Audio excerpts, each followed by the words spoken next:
নমস্কার, সবাই কেমন আছেন? আমি সোমা, কানাডা কথার আরেকটি নতুন ভিডিওতে আপনাদের সবাইকে স্বাগত। আজকে আমি আমাদের বাড়ি থেকে একটু দূরে এই পাশের পাড়াগুলোতে এসেছি। তো অনেকদিন পরে আজকে একটু রোদও বেরিয়েছে, আজকে ওয়েদারটাও খুব ভালো। তো এতদিন তো আপনাদেরকে দেখেছি এখানে গাছের পাতা নেই বা একদম চারধার ফাঁকা ফাঁকা। তো এখন কিভাবে সুন্দরভাবে প্রাকৃতিকটা সেজে উঠেছে, তো সেই প্রকৃতির সৌন্দর্যটা আপনাদের সঙ্গে শেয়ার করব। এখন এখানে মোটামুটি স্প্রিং শুরুই হয়ে গিয়েছে। কলকাতাতে খুবই গরম, এখন সামার টিকতে পারছে না গরমে, কিন্তু আমাদের এখানে এখনও জ্যাকেট পরতে হচ্ছে। এখন আজকের ওয়েদারটা একটু ভালো বলে জ্যাকেটটা পরতে হচ্ছে না। এখানে সামারটা মোটামুটি অগাস্ট অবধি। তো আমরা এই যে বেরিয়েছি, পাশে পার্ক আছে, সিয়ানকে একটু পার্কে খেলতে নিয়ে যাবো। সিয়ান আয় বাবা। এখানেও দেখলাম আমাদের ওখানকার মতন দেখুন ঘুড়ি উঠছে, তবে এখানকার ঘুড়িগুলো কিন্তু অনেকটা সাইজে বড় হয়। আর যারা আমার ভিডিও আগে দেখেছেন, এই জায়গাগুলো কেমন একদম সাদা বরফে ঢাকা হয়েছিল উইন্টারের সময়, আর এখন দেখুন একদম ফুলে গাছের পাতাতে চারিদিক ভরে উঠেছে। আমার বাড়ির চারপাশে অনেকগুলি পার্ক আছে, তবে আজকে আমরা এই পার্কটাতে এসেছি। এইখানে যে চেরি ব্লসম যে ফ্লাওয়ারের ট্রিগুলো এই পার্কটাতেই মোটামুটি দেখতে পাওয়া যায়, তবে আরও দূরে কিছু পার্কে গেলে ওখানেও পাওয়া যাবে। আর এইখানে পার্কগুলো বিভিন্ন কালারের হয়, আর প্রত্যেকটা পার্কের কিন্তু আবার একটা একটা নাম হয়, আর খুব প্রত্যেকটা পার্কে বিভিন্ন অ্যাক্টিভিটিও হয়। যেমন এই পার্কটার নাম পিঙ্ক মিরাও পার্ক, আর দেখুন পিঙ্ক কালার করা আছে। এখানে কিন্তু ছোট থেকে বড় সবারই বিভিন্ন রকম অ্যাক্টিভিটি করা যায়।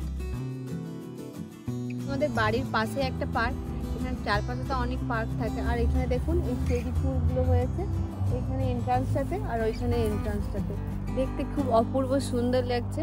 এতদিন তো পুরো সাদা বরফে ছিল, গাছগুলোতেও পাতা ছিল না, এত সুন্দর এখন দেখতে লাগছে। আর সব থেকে বড় কথা, এই ফুলগুলো দেখে আমার একটা পুরোনো দিনের কথা মনে পড়ছে। আমি এই রকম সময় মানে মার্চ মাসে আমার হাজব্যান্ডের কাজের সূত্রে জাপান গিয়েছিলাম কিছুদিনের জন্য। তো তখন লাকিলি আমি চেরি যে ব্লজম হয় ওই সময়টাতে গিয়েছিলাম। তো ওই স্মৃতিটা খুবই মনে পড়ছে।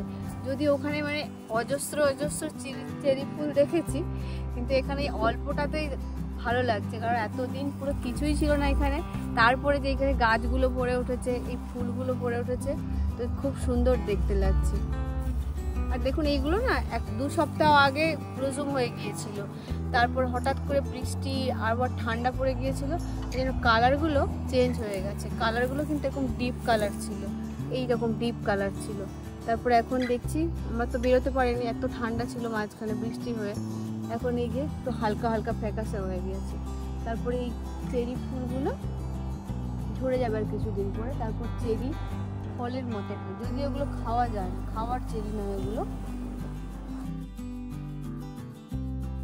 সত্যি কথা বলতে এতদিন তো এইখানে পুরো বরফে ঢাকাই দেখেছি, গাছের কোনো পাতা নেই, এগুলোই দেখেছি। তারপরে এই যে ফুল, গাছের পাতা, এইগুলো দেখে কিন্তু মনটা অনেকটা ভালো লাগে। কিন্তু কি বলুন তো, এই ফুলগুলো মাত্র 1 সপ্তাহ থেকে 2 সপ্তাহ, তার মধ্যেই কিন্তু পুরো ঝরে পড়ে যাবে।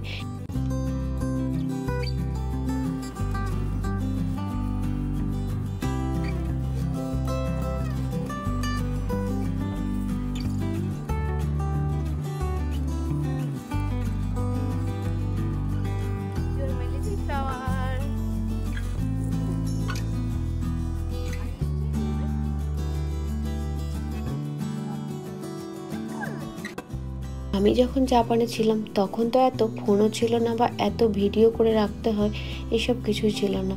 তো হঠাৎ ফোন খুঁজে খুঁজে এই 1-2টো ভিডিওই পেলাম, যেগুলো আমার ফোনের মধ্যে ব্যাকআপ ছিল।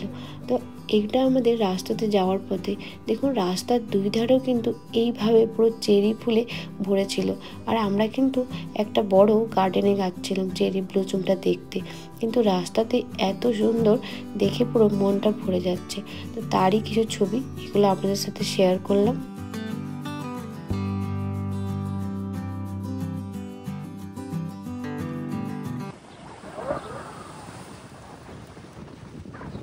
আমরা পার্কের ওই দিক থেকে পুরো হেঁটে হেঁটে আসলাম, ওই দিকটা সামনে এরকম।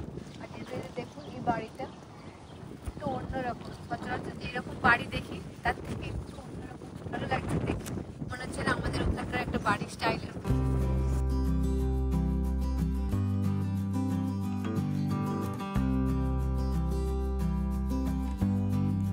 এখানে পার্ক বা রাস্তার ধারে কোনো জলা জায়গা, খাল, বিল বা লেক যেটাই বলুন না কেন, বা অল্প পরিমাণে কিছুটা জল থাকলে সেইখানে কিন্তু এইভাবে হাঁস বা ক্যানাডিয়ান গুজ আর তার সাথে তো অনেক পাখি সব ঘুরে বেড়াতে দেখতে পাওয়া যায়।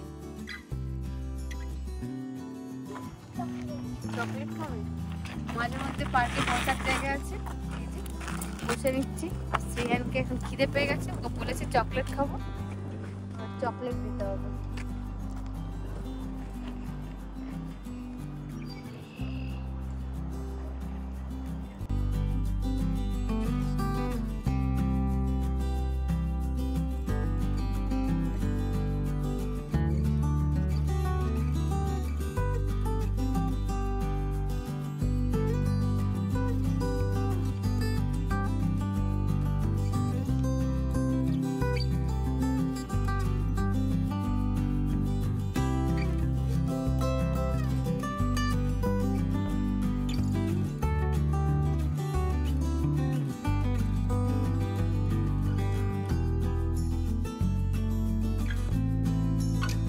পুরো পার্কটার এক প্রান্ত থেকে অপর প্রান্তে আমরা চলে আসলাম।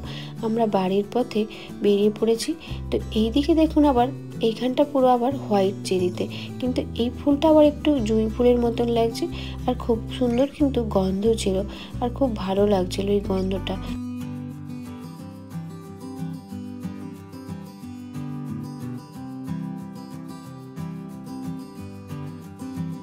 যেহেতু এখানে সামার টাইমটা খুবই কম, তার মধ্যে ওয়েদার আবার খুব চেঞ্জ হয়। এখানে হয়তো এক সপ্তাহ গরম থাকে, তারপরে আবার হঠাৎ করে ঠান্ডা পড়তে শুরু করে দেয়। কখন একটু বৃষ্টি হলো, তখন আবার ঠান্ডা পড়ে যায়। আর যেহেতু এখানে প্রচণ্ড পরিমাণে হাওয়া দেয়, তাই জন্য ঠান্ডাটাও খুব থাকে। আর এই হাওয়ার জন্যে এই ফুলগুলো বেশি দিন থাকে না, সব কিন্তু ঝরে পড়ে যাবে। যেহেতু সামারের টাইমটা কম, তাই যেই কয়েকটা দিন ওয়েদারটা ভালো থাকে, এই রকম রোদ ঝলমলে একটা দিনও কিন্তু মিস করা যাবে না বাইরে বেরোনো। তো একদমই আমরা মিস করি না, সব দিনই বাইরে বেরোতে ইচ্ছে করে এই সামারের টাইমগুলোতে। আর সামার টাইমটাতেই তো পার্কে যাওয়া বলুন, যেখানে ঘুরতে যাওয়া বলুন, পাশাপাশি সেগুলোই করতে পারবো। বাকি সময় তো আবার সেই বরফে ঢেকে যাবে।